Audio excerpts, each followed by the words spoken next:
আসসালামু আলাইকুম। সবাইকে স্বাগত জানাচ্ছি গ্লোবাল ভিউজে। আপনাদের সাথে আছে আমি তানজিলা হক।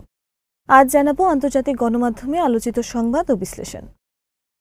ইসরায়েলি সেনাবাহিনী রোববার জানিয়েছে ফিলিস্তিনের গাজা উপত্যকা থেকে ইসরায়েলের আশদোদ শহরে 2 দফা রকেট হামলা হয়েছে। সেনাবাহিনীর মতে একটি রকেটকে বাধা দিয়ে ভূপাতিত করা সম্ভব হলেও অন্যটি আঘাত এনেছে। রকেট হামলার সময় আশদোদ এবং আশকেলনে সাইরেন বাজানো হয়। অন্য এক ঘটনায় ইসরায়েলি সেনাবাহিনী জানিয়েছে গাজা সিটির উপকণ্ঠে একটি সাঁজোয়া যান উল্টে গিয়ে তাদের 10 জন সেনা আহত হয়েছেন। হিব্রু ওয়েবসাইট ওয়ালা জানিয়েছে রোববার স্থানীয় সময় ভোর 5:15 নাগাদ উত্তর গাজায় একটি হামার জিপ উল্টে যায়। আহত সেনাদের মধ্যে গুরুতর অবস্থায় 2 জনকে জেরুজালেমের হাদাসাহ আইন কেরেম হাসপাতালে বিমানযোগে নিয়ে যাওয়া হয়। বাকি 8 জনকে অ্যাম্বুলেন্সে করে সরিয়ে নেওয়া হয়। ইসরায়েলের চ্যানেল 7 জানিয়েছে আহত সেনারা কফির ব্রিগেডের সদস্য। এই ঘটনার একদিন আগে শনিবার ইসরায়েলি আর্মি রেডিও জানিয়েছিল গাজা সিটির উত্তরে শেখ রাদওয়ান এলাকায় স্নাইপারের গুলিতে 401তম ব্রিগেডের এক সেনা গুরুতর আহত হন। ইসরায়েলি সূত্র আরও জানায় 2টি সামরিক হেলিকপ্টার গাজা থেকে আহতদের তেল আবিবের হাসপাতালগুলোতে সরিয়ে নিয়েছে। সম্প্রতি ইসরায়েলি সেনাবাহিনী গাজা উপত্যকা দখলের উদ্দেশ্যে তাদের আগ্রাসনে গতি বাড়াতে হাজার হাজার পদাতিক সাঁজোয়া ও প্রকৌশল সেনা মোতায়েন করেছে।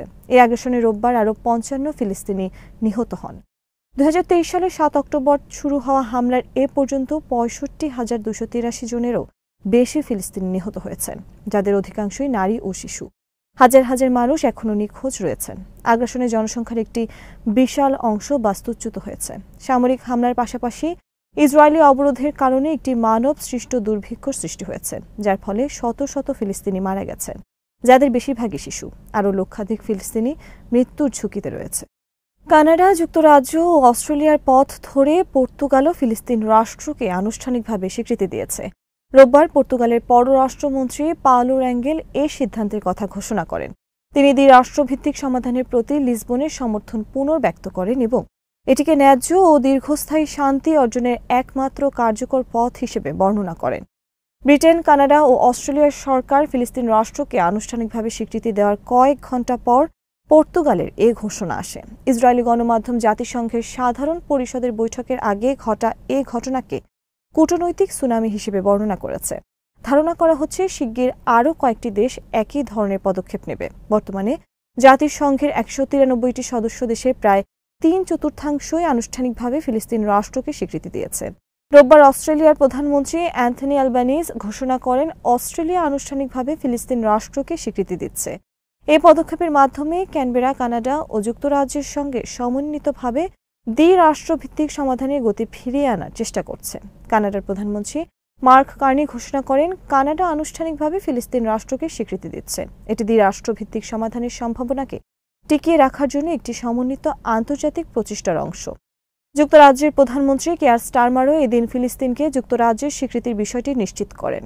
তিনি ঘোষণা করেন ফিলিস্তিনি এবং ইসরায়েলিদের জন্য শান্তির আশা এবং দ্বিরাষ্ট্রভিত্তিক সমাধানের সম্ভাবনাকে পুনরুজ্জীবিত করতে যুক্তরাজ্য আনুষ্ঠানিকভাবে ফিলিস্তিন রাষ্ট্রকে স্বীকৃতি দিচ্ছে। এদিকে সোমবার শুরু হতে যাওয়া জাতিসংঘের সাধারণ অধিবেশন চলাকালীন বেশ কিছু দেশ ফিলিস্তিনকে রাষ্ট্র হিসেবে স্বীকৃতি দিতে পারে বলে আশা করা হচ্ছে। যেসব দেশের নাম আলোচনায় এসেছে তার মধ্যে রয়েছে ফ্রান্স, বেলজিয়াম, লুক্সেমবার্গ, মাল্টা, অ্যান্ডোরা ও সান মেরিনো। এছাড়াও কিছু প্রতিবেদনে নিউজিল্যান্ড ও লিচেনস্টাইনের মতো দেশগুলো ফিলিস্তিনকে স্বীকৃতি দেওয়ার বিষয়টি বিবেচনা করছে বলে উল্লেখ করা হয়েছে। এই পদক্ষেপগুলোকে দ্বিরাষ্ট্রভিত্তিক সমাধানকে বাধাগ্রস্ত করার ইসরায়েলি প্রচেষ্টার বিরুদ্ধে কূটনৈতিক প্রতিক্রিয়া হিসেবে দেখা হচ্ছে।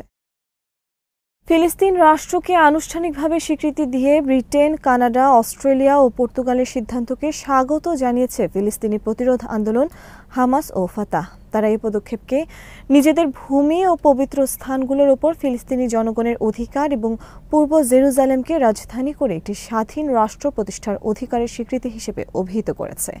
এক বিবৃতিতে হামাস বলেছে এ পদক্ষেপের পাশাপাশি গাজায় ফিলিস্তিনিদের বিরুদ্ধে পরিচালিত গণহত্যামূলক যুদ্ধ বন্ধ করতে এবং পশ্চিম তীর ও অধিকৃত জেরুজালেমে আগ্রাসন ও ইহুদিকরণ প্রকল্পের মোকাবেলা করতে বাস্তব পদক্ষেপ গ্রহণ করা উচিত।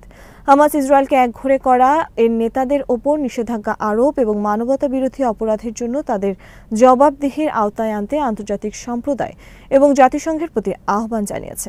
একইভাবে ফাতাহ এই সিদ্ধান্তকে স্বাগত জানিয়েছে। তারা 1967 সালের সীমান্তের ভিত্তিতে পূর্ব জেরুজালেমকে রাজধানী করে একটি ফিলিস্তিনি রাষ্ট্রকে আনুষ্ঠানিকভাবে স্বীকৃতি দেওয়ার এ পদক্ষেপে সাধুবাদ জানিয়ে বলেছে, এটি একটি ঐতিহাসিক স্বীকৃতি এবং ফিলিস্তিনিদের বিজয়, যা স্বাধীনতার জন্য ফিলিস্তিনি জনগণের সংগ্রামের বৈধতাকে নিশ্চিত করে।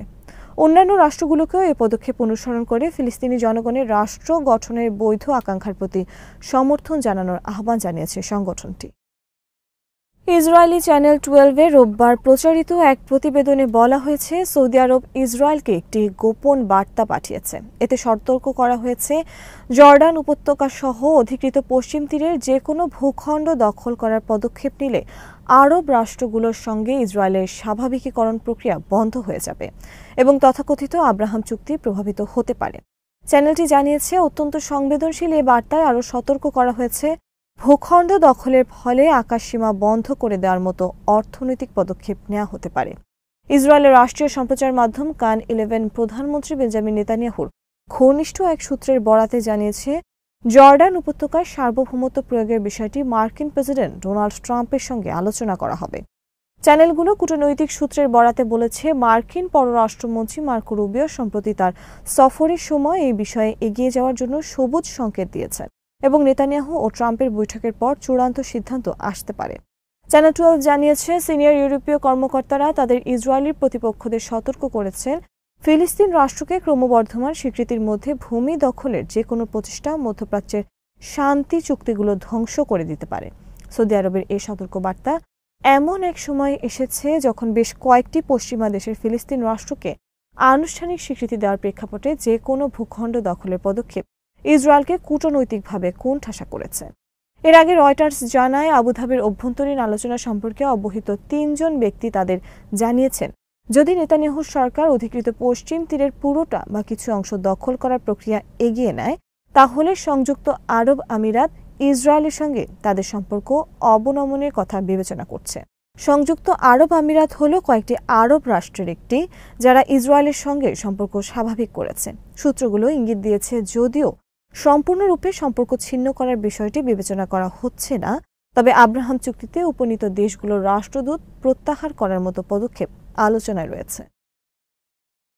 ইসরায়েলি অবরোধ ভাঙার লক্ষ্যে গাজা অভিমুখে রওনা হওয়া গ্লোবাল সুমুদ ফ্লোটিলা জানিয়েছে, তাদের নৌবহর ঘিরে আকাশ পথে ড্রোনের তৎপরতা হঠাৎ করে বেড়েছে এবং তারা লক্ষ্য করছেন একাধিক ড্রোন নৌবহরের কাছাকাছি থেকে তাদের অনুসরণ করছে।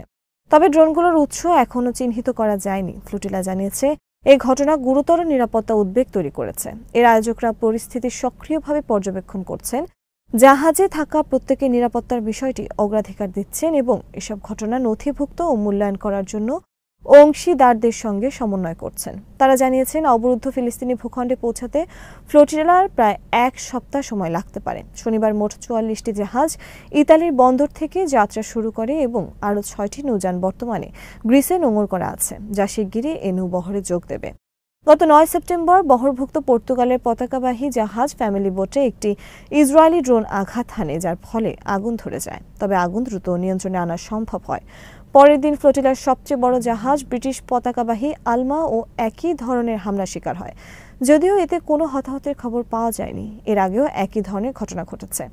গাজাবাসীদের মানবিক সহায়তা দিতে ম্যাডলিন জাহাজ যখন আঞ্চলিক জলসীমার কাছে পৌঁছে, তখন ইসরায়েলি ড্রোনগুলো এর ওপর ঘোরাঘুরি করছিল, এমনকি জাহাজের ওপর অজানা রাসায়নিক পদার্থও ছিটিয়েছিল। এরপর ম্যাডলিনের কর্মীদের আটক করে ইসরায়েলি কারাগারে নিয়ে যাওয়া হয় এবং জোরপূর্বক তাদের নিজ দেশে ফেরত পাঠানো হয়। গ্লোবাল সুমুদ জানিয়েছে, তাদের নৌবহর এবং মিশন নিরস্ত্র। তাদের উদ্দেশ্য ইসরায়েলি অবরোধ ভেঙে ফিলিস্তিনিদের কাছে জীবন রক্ষাকারী মানবিক সহায়তা পৌঁছে দেয়া। আজ এখানেই শেষ করছি। সবাই ভালো থাকুন, সুস্থ থাকুন আর দেখতে থাকুন বিটিভিউজ। চ্যানেলটি ভালো লাগলে সাবস্ক্রাইব করুন। সংযুক্ত থাকুন আমাদের ফেসবুক পেজে। আল্লাহ হাফেজ।